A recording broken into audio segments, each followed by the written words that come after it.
Tonight I'm going to show you how to make a jalapeno popper grilled cheese. Let's throw it down.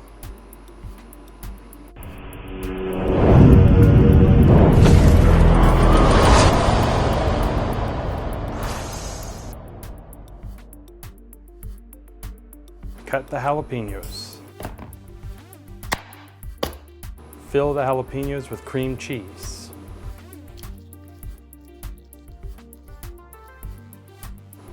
Cook the jalapeños.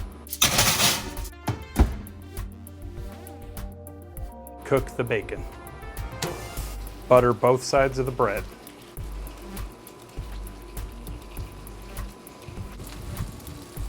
Cut the peppers.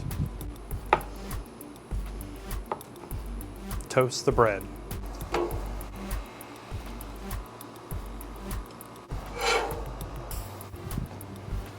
Assemble the sandwich.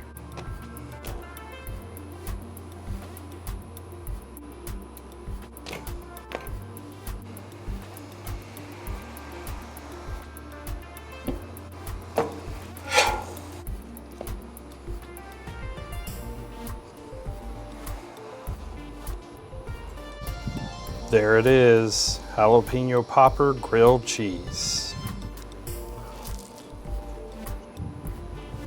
Mmm.